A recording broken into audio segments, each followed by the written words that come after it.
எங்கள் வீட்டில் பாருங்கள், இந்த இலந்தம்பழம் செடி வந்து எவ்வளோ பெரிய மரமாக ஆயிடுச்சுன்னு, எவ்வளோ பெருசாகிடுச்சு பாருங்கள், மேலே தொடுற அளவுக்கு. இதில் வந்து நிறைய இந்த மாதிரி பூ வைக்குது. ஆனால் இது காயான்னு எனக்கு தெரியல. பூ இருக்குது, நிறைய பூ வைக்குது இன்னும். ஆனால் காய் வரல.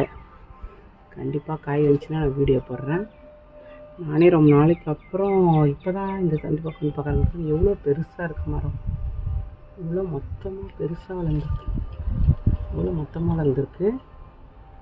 நானே அதே மாதிரி அங்கே சப்போட்டாவும் பெருசாக வளர்ந்துருச்சு. இன்னும் குட்டியாக இருந்த எலுமிச்சங்கன்னும் செம்ம பெருசாக வளர்ந்துருச்சு பாருங்கள். தன்னாலே வளர்ந்தது. இது விதை வந்து நம்மளோட ரோஜாவும் நிறைய பெருசாகிடுச்சு. ரோஜா டெய்லி பார்ப்பேன்.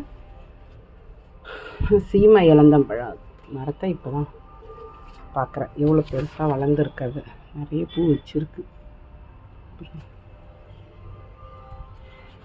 அழகாக இருக்குல்ல?